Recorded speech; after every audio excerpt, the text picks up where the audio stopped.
ang mga kwento ng pag-ibig, kwento ng buhay, at kwento ng pag-asa dito sa Barangay Love Stories. Love Stories.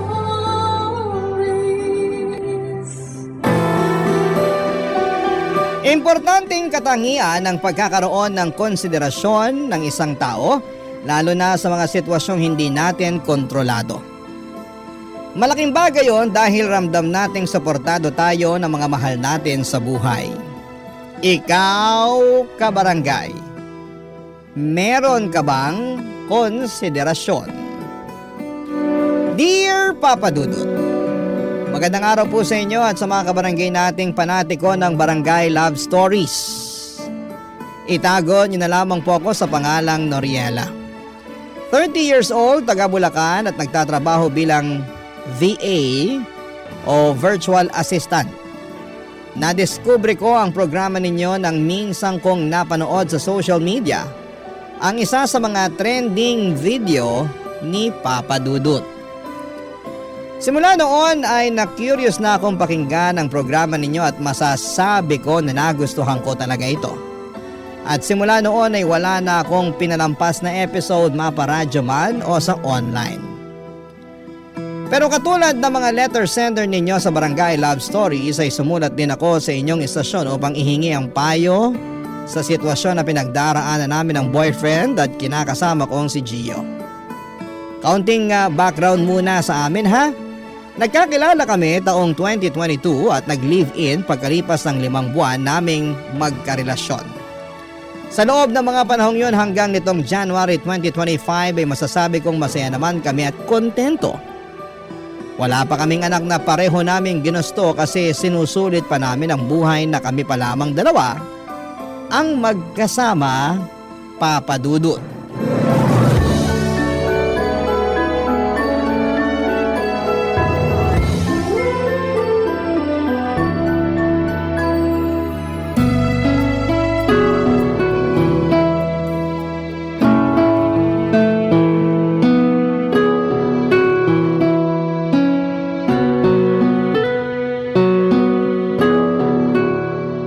Magkano nga ulit yung kuryente natin? Nasa 2,500 siya. 2,500 divided by 2 equals 1,250. Tama? Oo, tama. Tapos yung water bill natin, 700. Ibig sabihin, tag 350 tayo. Oo, gano'n na nga. Sige, teka. Kunin ko lang sa wallet ko yung pera. O, ayan. 2,000 yan, kaya dapat may sukli pa akong 400 pesos kasi 1,600 lahat. Kaso wala pa akong barya. Nako, paano yan? May paggagamitan ako dun sa sukli. Wala ka bang 600 lang? Ibibigay ko ba sa iyo yung 2,000 ko kung meron? Nagtatanong lang naman. Sinasagot lang din naman kita. Huwag mo sanang masamain. Hindi ko naman minamasama.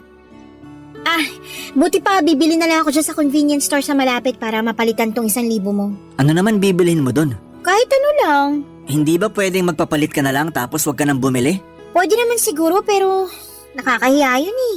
Bakit ka naman mahihiya? Tindahan naman sila. Ibig sabihin meron silang barya.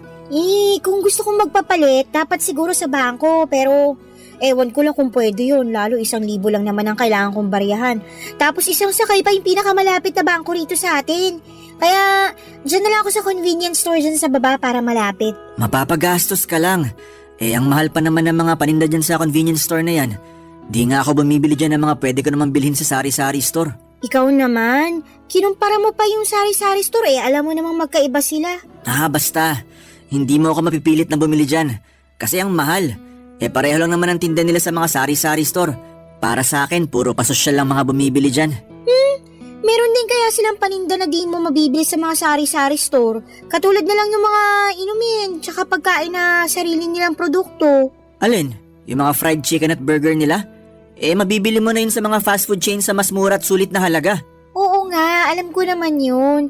Pero bakit mo ba kasi kinukumpara yung convenience store sa ibang tindahan? Ang gusto ko lang naman mapalitan tong 1,000 mong buo para masuklian na kita. Wala lang. Naisip ko lang kasi di practical yung gusto mong mangyari. Bibili ka ng kung ano-ano tapos magbabayad ka ng mahal. Hindi naman ako bibili ng sobrang mahal at sobrang dami. Yung sapat lang para mabarihan ako. Basta. Hindi mo mababago ang isip ko tungkol sa pagbili dyan sa ganyang klase ng tindahan. Masyadong magastos. Bahala ka nga dyan. Basta ako bibili lang doon para makapagpapalit. Tsaka, tipid na rin sa oras dahil yung mga sinasabi mong sari-sari store, fast food, tsaka bangko, malayo rito sa lugar natin. Bahala ka na nga sa buhay mo. Total, kahit na anong salita ako, ikaw pa rin ang nasusunod. Ano ba kasing kinakagalit mo? Ibabalik ko naman ang buo yung sukli mo 400 pesos. Hindi ko naman gagastusin yun. Pera kung ipambibili ko na kung anumang magustuhan ko doon. Kahit na, aksayado pa rin sa pera. Ewan ko sa'yo. Minsan ilugar mo rin kasi yung pagiging practical mo.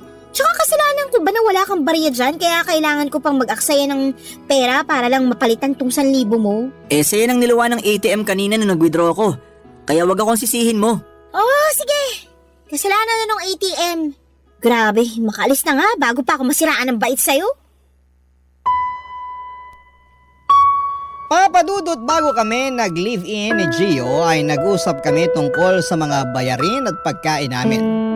Doon ay nagkasundo kami na 50-50 kami sa lahat ng gastusin.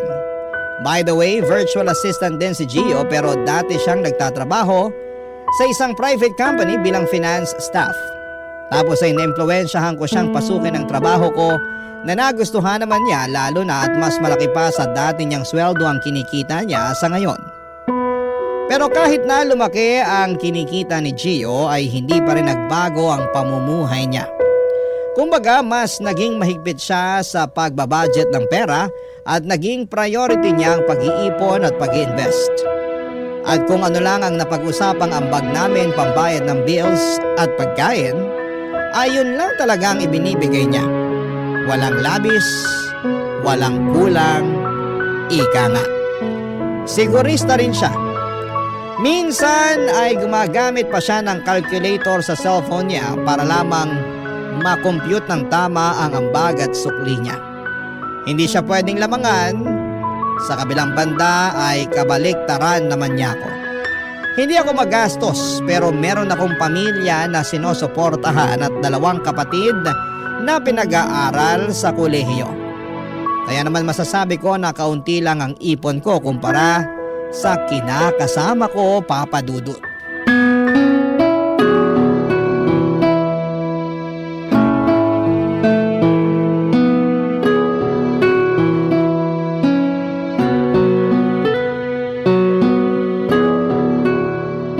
So, ayun nga, binili sa akin ng Jowa Bells ko tong bracelet na to. Silver to ha, tunay, kaya hindi makati sa balat. Ah, wow, ang ganda naman. Maganda talaga yan, saka may earrings din siyang binili sa akin. Set yan, may necklace rin, kaso hindi ko na muna sinuot. Bakit? Sayang naman. Sa sunod ko na yun susuot, medyo nagmamadali na kasi ako kanina dahil late na ako sa usapan natin. Nakakahiya naman sa'yo kung masyado kitang paghintayin ng matagal, no? Sa bagay, kasi ikaw na talagang pagbabayarin ko nitong kinain natin pag sobrang late ka na ng dating. Ikaw naman, parang di naman tayo mag-BFF. May nag-text oh, basahin mo, baka importante. Sige, sandali. Sino yan, mama mo?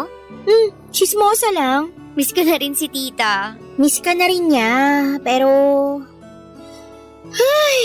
hindi si mama nag-text kundi ang magaling kong boyfriend. Aba, may diin sa magaling na boyfriend. Kilala kita eh. Usually, nanggigigil ka kay Gio pag sinasabi mong ganyan. Hindi yung gigil na natutuwa ka, kundi yung gigil na naiinis na para bang gusto mong lamukusin ang mukha niya. Medyo. Ano bang sabi sa text? Pinapaalala niya yung bayad ko sa binili niyang sabon sa akin last time. Di ko pa kasi nabibigay sa kanya kailangan na raw niya. Magkano ba yun? 68 pesos lang naman. 68 pesos lang tapos parang hindi na siya makatulog dahil doon? Medyo. Kaya nga naiinis ako kasi kailangan pa akong i-text para lang doon. Nung nakaraan nagtalo kami. Kasi sinabihan niya akong magastos. Kasi gusto kong bumili sa convenience store para lang mabarehan yung 1,000 niya. May sukli kasi siyang 400 pesos. Dahil saktong 2,000 papel yung binigay niyang paambag sa kuryente tsaka tubig namin. Atat na atat kunin yung sukli kasi may paggagamitan daw siya. Nagkataon pa namang may period ako noon. Ay, sister, kahit na wala akong period, pero kung ako nasa posisyon mo, maiinis din talaga. Baka nga siya papaghanapin ko ng papalit para sakto yung maibayad niya. Ay nako, alam mo, may pagkaano rin yung boyfriend mo eh. Ano? Basta, hindi ko mapangalanan, pero pansin ko talaga na sobrang kuripot niya. Like, OMG, kagaya niyang 68 pesos na sabon. Akala mo hindi ka niya girlfriend kung umasta eh. Pwede namang hindi niya na yung singilin sa'yo.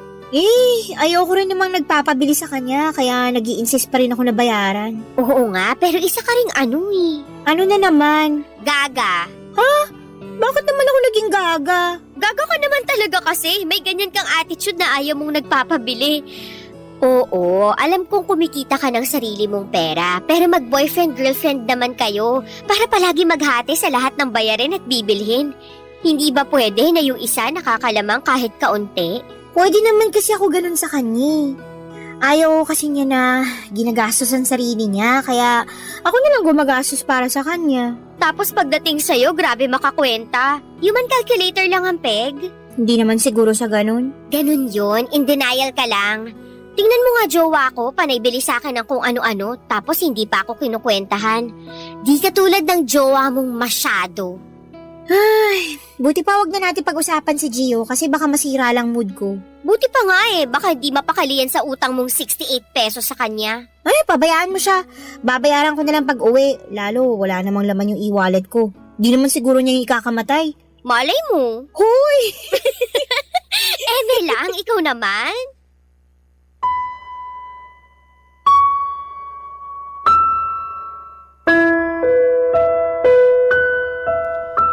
Papa Dudut High School best friend kami ni Sandy at siya lang talaga ang kaibigan ko na masasabi kong nakakausap ko pa rin hanggang ngayon. Nasa isang lugar lang din naman kami at madalas pang magkumustahan sa chat. Marami naman kami sa circle of friends namin noong high school pero ilan sa mga kabarkada namin ay busy na sa sarili nilang buhay. Pero kapag may pagkakataon ay nagkikita naman kami to catch up. Tungkol naman doon sa sinabi ni Sandy na kuripot daw si Gio, sa totoo lang ay hindi yon ang unang beses na tinawag niyang ganon ang kinakasama ko. Nung una ko ngang narinig yon na lumabas sa bibig niya ay kulang na lamang ay magpanting ang mga tenga ko. Siyempre ayaw ko nang sinasabihan ng negatibo si Gio dahil boyfriend ko yung tao. Pero dahil kilala ko ring prangka si Sandy at naniniwala akong wala naman siyang masamang intensyon, kaya niya nasabi yon, ay napag-isip-isip ko nga na baka in denial lang talaga ako. At meron ngang katangian si Gio na nakita ni Sandy na hindi ko pa nare-realize ng mga panahong yon. Papa Dudut. Barangay Love Stories. Barangay Love Stories. Papa Dudut, noong nagkakilala kami ni Gio ay masasabi ko na siya talaga ang pinakasimpleng tao sa lahat ng pinakasimple sa buong mundo. Alam ko na medyo OA naman yon pero siya kasi yung tao na kung hindi pa talaga nasisira ang gamit niya ay hindi pa rin bibili ng bago. Nangihinayang daw kasi siya lalo at pwede naman niyang tiyagain at pakinabangan pa. Naalala ko nga noon na sobrang pudpod na talaga ng tsinelas niya. Yung bang tipong natutusok na ang mga paa nito sa bato kapag suot yon. Pero dahil hindi pa naman pigtas at butas ay ayaw niya talagang i-let go. May isa pang insidente na lumang-luma na ang wallet niya at butas-butas na rin yon. Pero dahil pamana raw sa kanya yon ang tatay niya ay ayaw niyang palitan. Kaya lang nang dahil sa wallet na yon ay nawala ang isa niyang mahalagang ID dahil nahulog na lang nang hindi niya namamalayan noong minsang kinuha niya ang nasabing wallet sa kanyang bulsa. Kaya nga para mapalitan na niya yon ay binilhan ko na lamang siya ng bagong wallet. Pero imbes na magpasalamat sa akin ay naggalit pa siya dahil gumastos pa raw ako ng pera. Dapat tinabi at inipon ko na lang daw ang pinambili noon, Papa Dudut.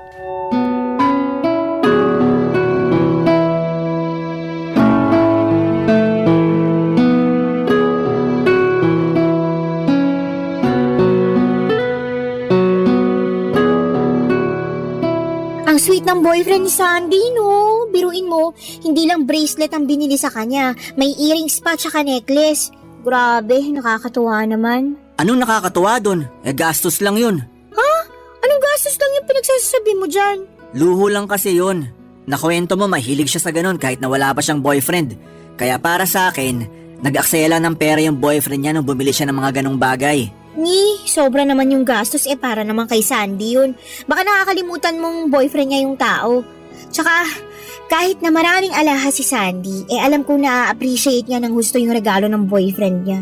Kung inipon at ininvest na lang sana ng boyfriend niya yung pera na pinamili dun sa alahas, at least darating ang panahon na pwede pa yun lumaki. Gets ko naman yung point mo at gustong mangyari, pero ako ba nagigets mo? Sa tingin ko kasi hindi Lahat na lang para sa'yo gastos. No wonder hindi mo ko mabilhan ng kahit man lang bulaklak na plastic tuwing may okasyon kasi para sa'yo gastos lang yun. Bakit naman napunta sa atin ang usapan? Wala lang, naisip ko lang. Ayusin mo nga yung pag-iisip mo.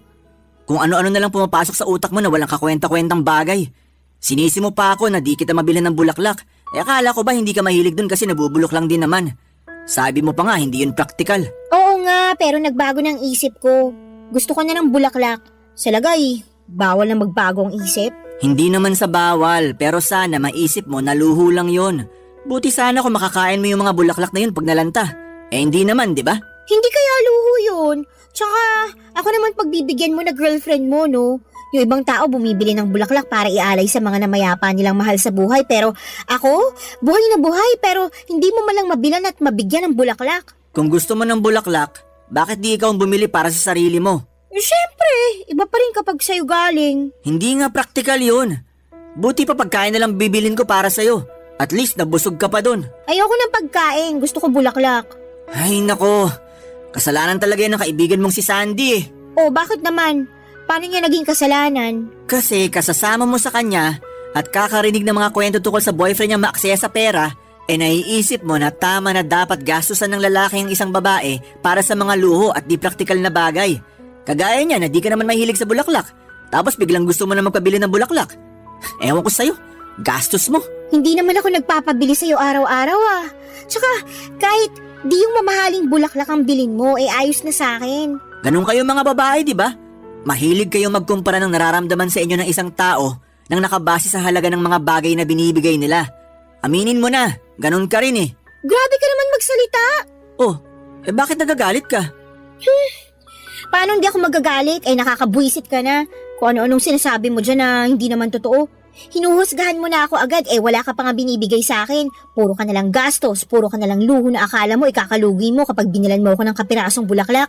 Tsaka, hindi lang naman bulaklak yun Maraming bagay pa na akala mo lalamangan kita pag hindi ko na ibalik sa'yo yung saktong sukli mo o bayad ko. Kainis ka. Tapos lakas pa ng loob mo ikumpara ang sarili mo sa boyfriend ni Sandy. Kung tutuusin, mas maayos pa nga yun kasi hindi niya kinukuriputan yung girlfriend niya. Papadudot nasaktan ang loob ko sa mga sinabi ni Gio sa kaibigan ko at kung paano siya tratuhin ng boyfriend niya. Para sa akin ay hindi niya naintindihan ang punto ko ng mga panahong yon. At pinagpipilitan pa rin niya na masyado lang silang maluho. Pero bago ang lahat ay gusto ko lang pong linawin sa mga kabarangay na hindi ko sinasabing masama ang mag-ipon ng pera at maging praktikal sa paggastos sa mga bagay-bagay. Siyempre sa ekonomiya nating ito ay mahalaga talaga na may savings tayo para meron din tayong madudukot sa panahon ng pangangailangan. Kaso, nang dahil sa pag-uusap namin yon ni Gio, ay narealize ko na tama nga si Sandy. Hindi lang basta matipid si Gio kundi kuripot talaga siya. Makwenta rin siyang tao at hindi pumapayag na lumalamang kahit sentimo ang inaambag niya sa mga bayarin namin. Tapos ay never pa niya akong binilhan ng regalo tuwing may okasyon. Basta binabati niya lamang ako at kontento na ako doon. Ang mali ko lang rito akala ko ay hindi na ako maghahangad na tratuhin niya ng mas maayos. Pero matapos kong makita na yung ibang babae nga ay nagagawang i-spoil na mga partner nila pagdating sa mga material na bagay, ay doon ako napatanong sa sarili ko kung deserve ko ba ang turing sa akin ng kinakasama ko. Buti na lamang at nandyan si Sandy na handang makinig sa mga hinaing ko sa buhay, Papa Dudut.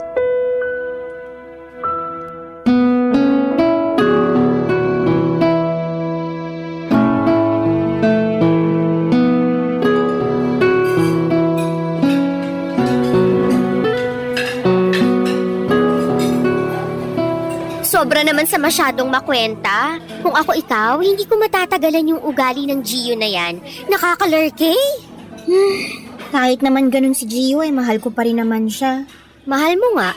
Pero ikaw ba, mahal ka niya? Ano ibig mo sabihin? Na hindi niya na ako mahal, ganun? Oo, kasi yung pagmamahal niya sa'yo may kondisyon. Kumbaga, mahal ka lang niya kasi nakakapag-ambag ka ng tama.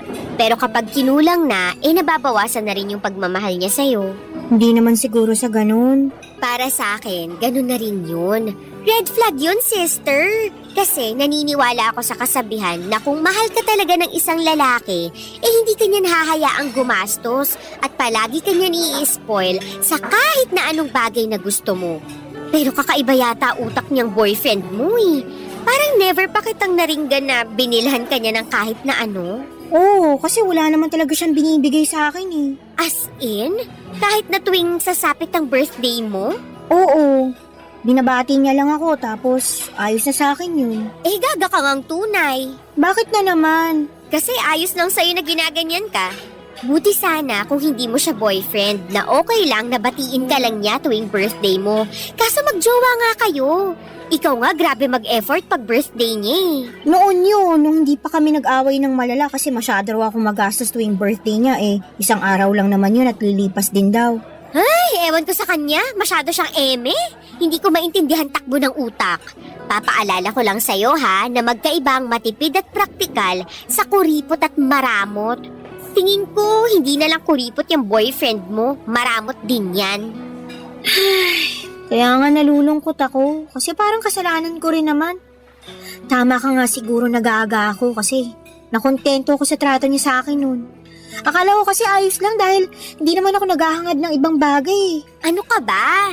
Kasama sa pangangailangan natin bilang human being, yung mga material na bagay na binibigay sa atin para maramdaman natin na mahal at mahalaga tayo ng isang tao.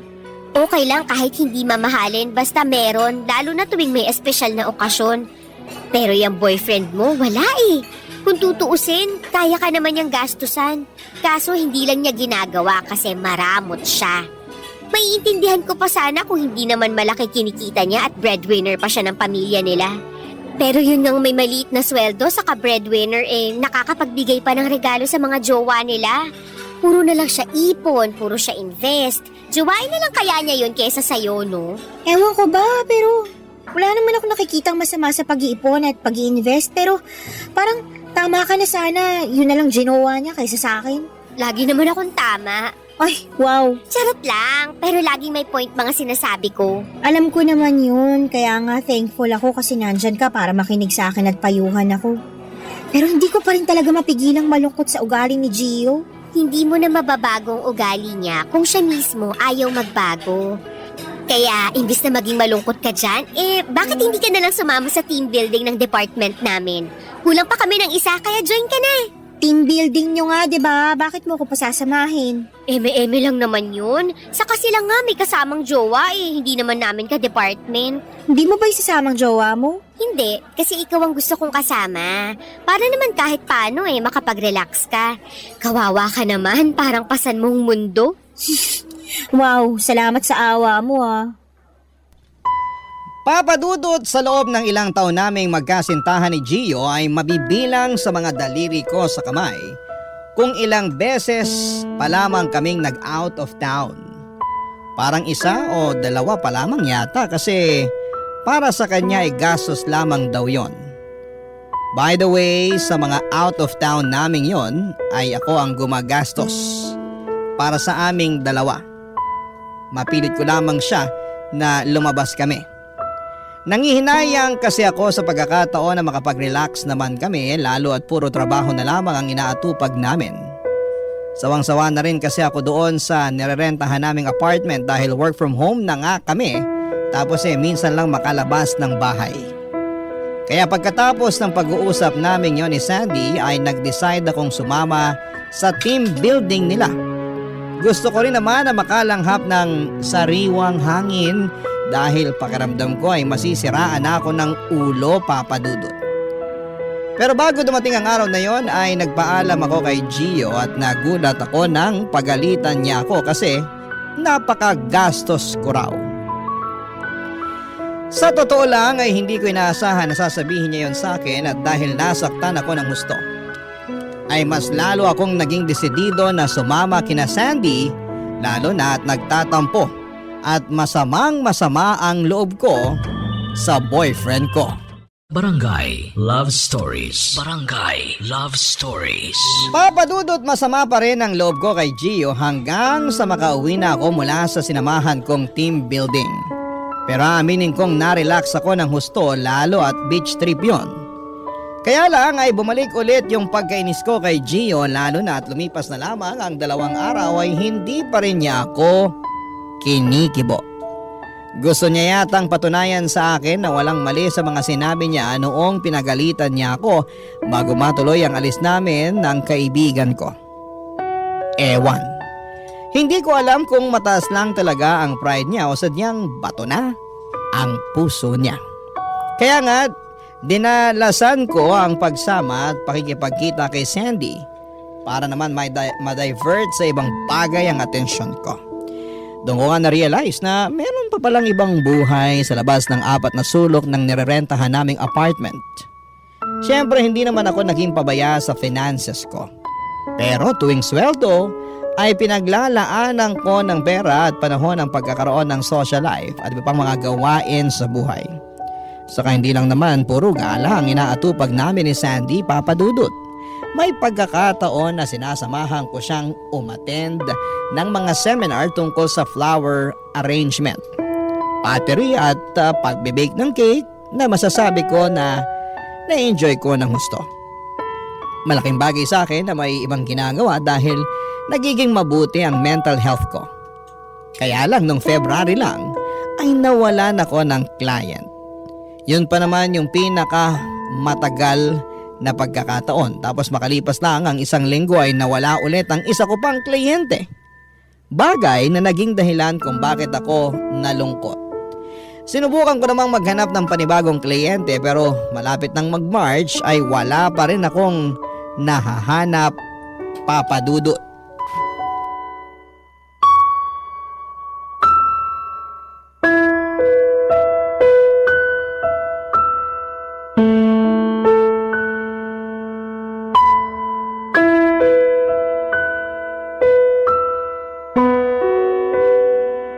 Nakakainis naman. Hanggang ngayon wala pa rin ako nakukuhang kliyente. Paano na to? Tiyagain mo lang, makakakuha ka rin. Sinatsaga ko naman pero nakaka-frustrate pa rin eh. Tapos nagsabay-sabay pa yung mga gastusin. Maiba tayo.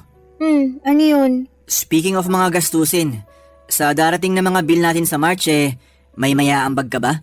Ha? Ang sabi ko, kung may mayaambag ka. Kasi alam mo naman na hati tayo sa mga bayarin natin sa bill, di ba? Pati na rin sa grocery na malapit na ring maubos. Oo nga, kaya lang baka hindi mo na ako makapagbigay. Bakit naman? Kasi said na ako. Wala pa akong trabaho ngayon tapos alam mo namang gumastos din ako ng malaki dun sa operasyon ng tatay ko. Kaya nga nasabi ko na nagsabay-sabay pa yung mga gastusin ko sa pagkawalan ko ng trabaho. Paano yan? Alangan ako lang sumagot ng parte mo sa ambagan natin. E di parang ang unfair naman nun sa akin. Anong unfair? Girlfriend mo naman ako.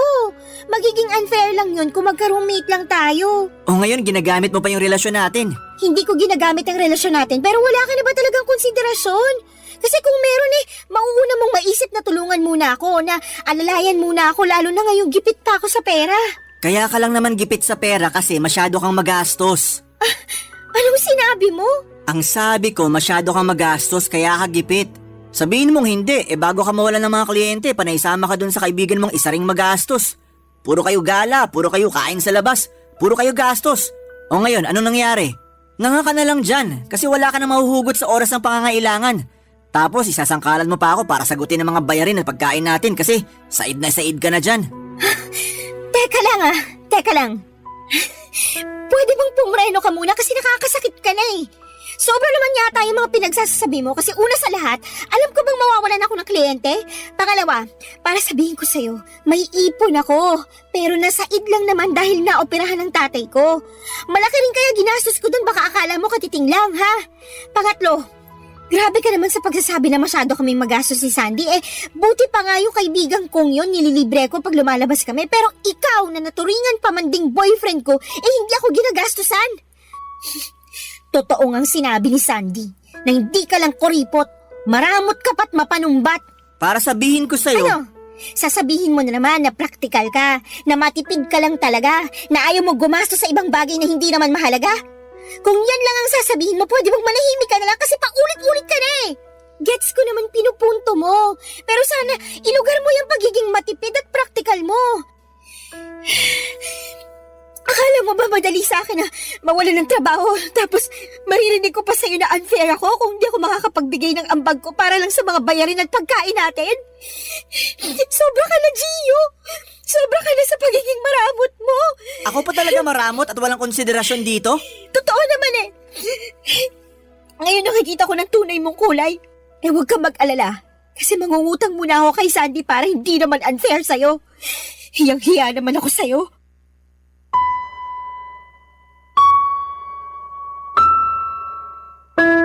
Papadudot, nagbanting na ang pandinig ko sa mga sinabi sa akin ni Gio at nagpatong-patong na po ang lahat ng sama ng loob ko sa kanya. Hindi ko akalain na pagsasalitaan niya ako ng ganon, lalo na at alam naman niyang may pinagdaraanan ako. At nagkataon pa talaga na sumabay ang pamilya ko noong nangangailangan sila ng perang pampaopera ni tatay matapos nitong maaksidente. Lahat yun ay nangyari bago ako nawala ng kliyente at hindi lang maliit na pera ang nilabas ko rito upang mapagamot ang tatay ko. Kaya nga grabe ang hinanakit ko kay Gio dahil hindi niya ako magawang suportahan ng mga panahong yon. O kahit intindihin man lang, ganon ba talaga kahirap yon? Naisip ko na baka dahil hindi kami kasal kaya wala akong karapatan na mag-demand sa kanya. Pero partner niya ako. At parang hindi naman yata makatarungan na tratuhin niya ako ng ganon. Kaya nga hindi ko na rin po nakontrol ang emosyon ko. At nakapagsalita na ako ng hindi maganda sa kanya bilang ganti sa mga masasakit na sinabi niya sa akin. Lahat ng yon ay kinuwento ko sa BFF kong si Sandy noong magkita kami, Papa Dudut.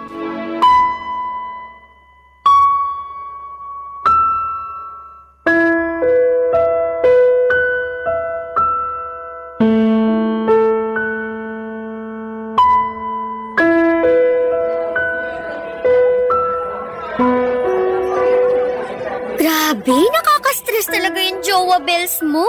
Wala na sa hulog ang mga sinasabi. Oo nga eh.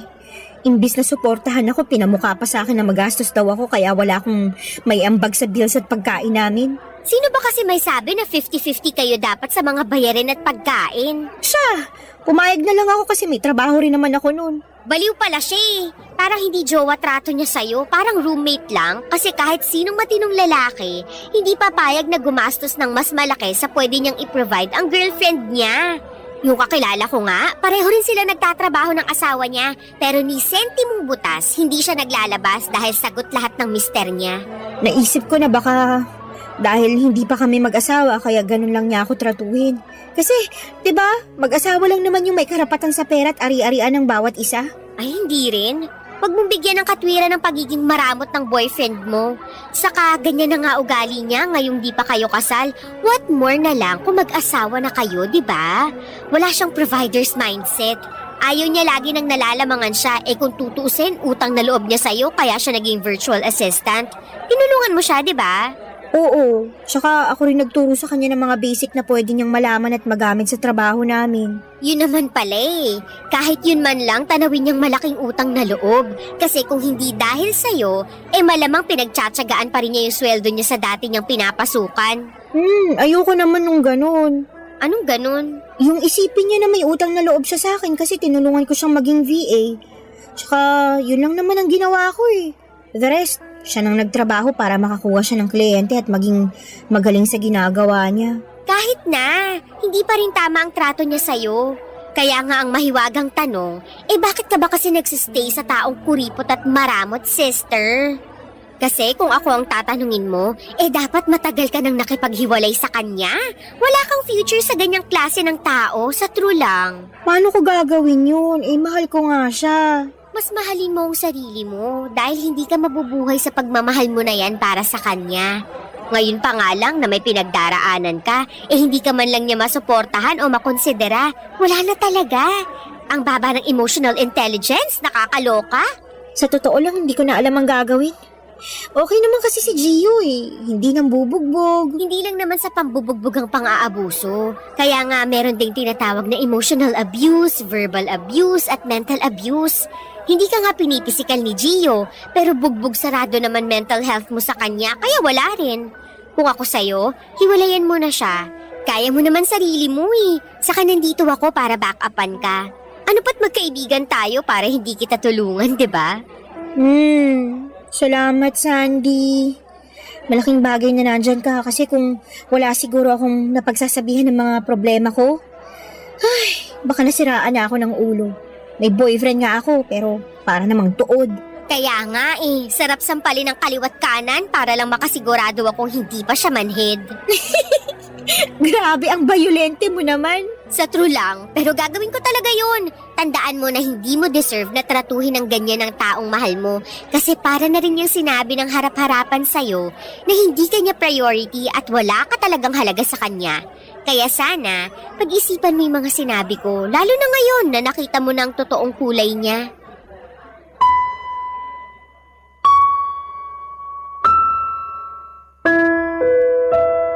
Papadudot, malaking bagay sa akin ang payo at pakikinig ni Sandy upang hindi ko maramdaman na mag-isa lamang ako sa pagharap ko sa mga pagsubok sa buhay.